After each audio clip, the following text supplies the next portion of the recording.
আসসালামু আলাইকুম Ratna lifestyle channel থেকে আমি রত্না সবাইকে ওয়েলকাম করছি আবারও নতুন আরও একটি লাইফস্টাইল ভিডিও দেখার জন্য। যে যেখান থেকে আমার এই ভিডিওটা দেখা শুরু করেছেন আশা করছি সবাই ভালো আছেন।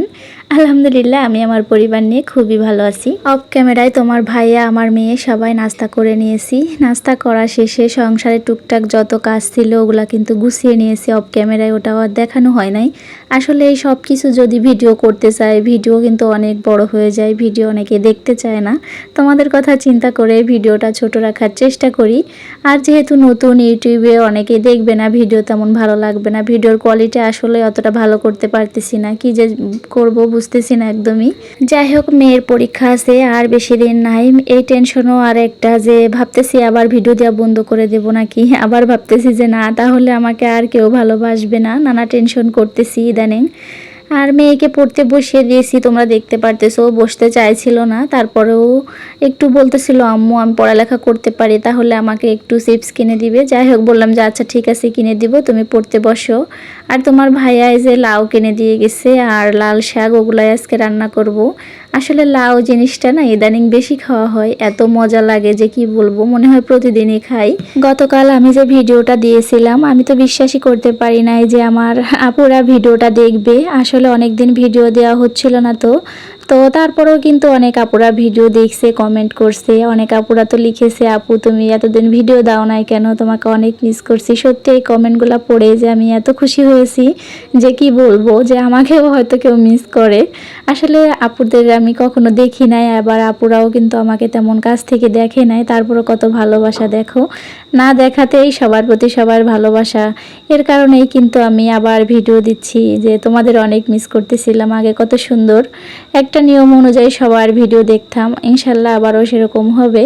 আমি কিন্তু সবজিগুলা বাসার মাঝে মাঝে আমার মেয়েটাকেও একটু পড়িয়ে আসছি, কারণ আমি না সামনে বসে থাকলে একদমই পড়তে চায় না। তারপরে এই যে লাউটা কেটে নিচ্ছি, আসলে এই লাউটা অনেক কচি ছিল, খেতেও অনেক মজা ছিল।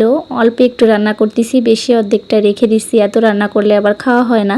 তোমাদের ভাইয়া শুধু বলে রান্না করো, কিন্তু আসলে সে খাওয়ার বেলা নাই, অফিস থেকে খেয়ে আসে, রাত্রে তো খেতেই চায় না, তেমন জোর করে খাওয়ানো হয়। তোমাদেরকে তো একটা কথা বলাই হয়নি, তোমার ভাইয়া কিন্তু বেশ কয়েকটা দিন ধরে অসুস্থ ছিল, একটু বুকে ব্যথা হচ্ছিল কয়েকটা দিন ধরে। তারপরে অফিসে ডাক্তার দেখাইছে, উনি আর কি একটা এক্সরে দিছিল, আবার একটা আল্ট্রাসাউন্ড দিছিল, সেই সাথে আবার ইসিজিও করাইছে অফিস থেকে। তো হার্টে সমস্যা পাইছে, এর কারণে আবারও কয়েকটা রিপোর্ট করাইতে দিছে, এগুলাও করাচ্ছে। মানে এত টেনশনে আছে কি বলবো, তোমার ভাইয়ারও ভীষণ মন খারাপ যে হঠাৎ করে এরকম একটা অসুস্থর খবর যে আসবে বুঝতেই পারি নাই। তারপরে তোমার ভাইয়া বলতেছিল ফোন করে অফিস থেকে যে আজকে চলো আমরা চিটাগাং মেডিকেলে যাই আর একটা রিপোর্ট করায় আসি।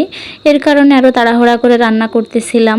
তোমার ভাইয়ার যে মন খারাপ অনেক, আমি কিন্তু বুঝতে পারতেছি, তারপরও আমি অতটা বুঝতে দিচ্ছি না। আসলে আমারও অনেকটা মন খারাপ, এরকম একটা খবর আসবে যে তোমার ভাইয়া হাসি খুশি থাকে সবসময় আর কি, কিন্তু এখন মন মারা থাকে সব সময়। তারপরও আমি বুঝতে দিই না, আসলে আমি অনেক কষ্ট পাচ্ছি মনে মনে যে সুস্থ মানুষ নিজের ইচ্ছা থেকে ডাক্তার দেখালো, আবার নিজের ইচ্ছায় আবার এরকম একটা খবর আসলো। যাই হোক, রান্নাটা করতেছি, ইলিশ মাছ দিয়ে রান্না করব লাউ দিয়ে। তোমার ভাইয়ার আবদার ছিল। আর দেখো মেয়ে যে পড়াইছে, পড়ার সাথে সাথে কিন্তু আমার কাছ থেকে টাকা নিয়ে দোকানে গেছে যে একটা পটেটো চিপস খাবে, কিন্তু দেখো চিপস না কিনে কি নিয়ে আসছে, এটা কি খাওয়া যায় বলো? আমি বলতেছি আম্মু তুমি কি জানো এটা খেলে পেটে সমস্যা হয়, অনেক পেটে ব্যথা হবে, তুমি স্কুলে যাইতে পারবা না। তা বলছে থাক আম্মু আজকের মতো খাই। তারপরে আর কি মেয়েকে যে আর কি এটা খেতে দিলাম। আর অফ ক্যামেরায় আমি কিন্তু লাল শাক ভাজি করে নিয়েছি, বিশ্বাস করো লাল শাকটা এত মজা হয়েছে যে কি বলবো, অনেক লাল ছিল। মনে করো ইদানিং বাজার থেকে যে শাকটা কেনা হয় এটা কিন্তু একদমই লাল হয় না, কেমন সেদ্ধও হতে চায় না, কিন্তু এই শাকটা অল্পতেই সেদ্ধ হয়ে গেছিলো। আমার মেয়ের যদি কখনো জ্বর কিংবা ঠান্ডা কাশি হয় তখন আমি বলি আল্লাহ তুমি আমার মেয়েকে অসুস্থতা না দিয়ে সেই অসুস্থতা আমাকে দাও। এবং তোমার ভাইয়ার এই অসুস্থতার কথা শুনে বিশ্বাস করে আমি মন থেকেই বলতেছিলাম আল্লাহ তুমি ওকে সুস্থ করে দাও, যত বড় অসুখ থাকুক না কেন তুমি আমাকে দাও, ওকে সুস্থ রাখো। কারণ ওর কিছু হলে বা আমার সন্তানের কিছু হলে আমি মনে হয় আমি পৃথিবীতে একদমই বাঁচতে পারবো না। মানে এতটা আর কি কান্না আসতেছিল, তারপরও একদম বুঝতে দিই নাই। যাই হোক, দুপুরে রান্না বান্না শেষ, মেয়েকে খাইয়ে দিলাম, আমরা সবাই খেয়ে নিয়ে তাড়াহুড়া করে আর কি বেরিয়ে গেলাম ডাক্তারের কাছে। ডাক্তারের কাছে যাওয়ার পর অনেকগুলাই রিপোর্ট করালাম, তারপরে অনেকবার আর কি ওরা দেখলো সুন্দরভাবে, আর ডাক্তারগুলো না অনেক ভালো ছিল। তারপরে আর কি ওনারা বলল যে না, তেমন কোনো সমস্যা নাই, ওষুধ দিয়ে দিচ্ছে কয়েকটা দিনের জন্য, তারপরেও যদি বুকে ব্যথা থাকে তারপরে আর একটা রিপোর্ট করাইতে হবে, তারপরে আর কি ওরা দেখবে। যাই হোক, তোমরা দোয়া করিও যেন তোমার ভাইয়ার আর কোনো সমস্যা না হয়, এই ওষুধ খাইয়ে যেন সেরে যায়। চিটাগাং মেডিকেলের পাশেই এই পার্কটার নাম আমি শিওর ভুলে গেছি, তবে অনেক সুন্দর ছিল। যাওয়ার জন্য একটা কারো টিকিট কাটা লাগে নাই, বিনা টাকায় আর কি পার্কটায় ঘোরা যায়।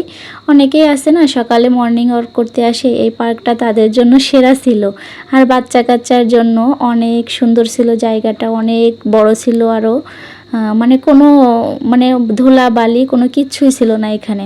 সন্ধ্যার দিকে আমরা পার্কে গিয়েছিলাম, রাত 7টা পর্যন্ত ছিলাম, তারপরে আর কি চলে আসলাম। তোমার ভাইয়ের আবার রাতে ডিউটি ছিল, এত অসুস্থ, তারপরে অফিস থেকে ডিউটি দিয়ে দিছে। আসলে ডিউটি কোনো মিস হবে না, সব সময় ডিউটি করাই লাগবে, ছুটি তেমন পাই না। আমি বলতেছিলাম যে একটু ছুটির কি নেওয়া যায় না, তা বলতেছিল না, কোনো ছুটি দেবে না। তারপরে কি আর করার, অফিসে তোমার ভাইয়া চলে গিয়েছিল রাত্রে। আর আমার মেয়ে তো অনেক খুশি হয়েছিল, কয়েকটা দিন ধরে বলতেছিল আম্মু আমাকে পার্কে নিয়ে যাও, কিন্তু সময়ের কারণে আর কি যেতে পারতেছিলাম না, তোমার ভাইয়ার প্রচুর ডিউটি থাকে। আজকের ভিডিওটি কে কোথা থেকে তোমরা আপুরা ভাইয়ারা দেখতেছো প্লিজ কমেন্ট করে জানাও। আর আগের মতো অবশ্যই ভালোবাসা দিবা আমাকে, ইনশাল্লাহ আমিও তোমাদেরকে অনেক ভালোবাসা দিব।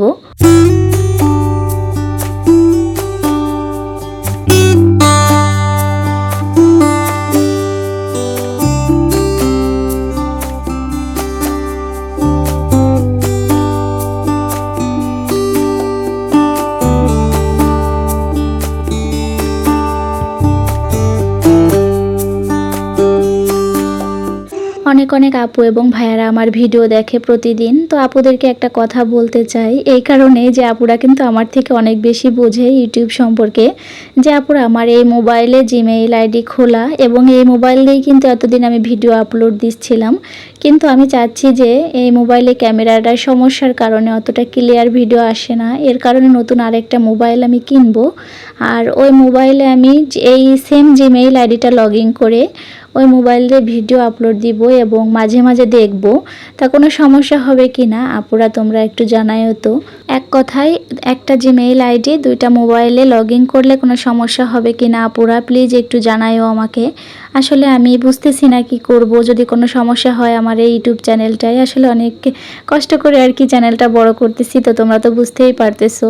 চট্টগ্রামে যে সকল আপু ভাইয়ারা থাকো তোমরা অবশ্যই পার্কটা চিনো, অবশ্যই এখানে বাচ্চাদের নিয়ে ঘুরতে যাবে, অনেক সুন্দর একটা জায়গা, পাশে আরও কয়েকটা পার্ক আছে। যাই হোক, সবাই ভালো থাকিও। ভিডিওর একদম শেষ পর্যায়ে চলে এসেছি, আল্লাহ হাফেজ।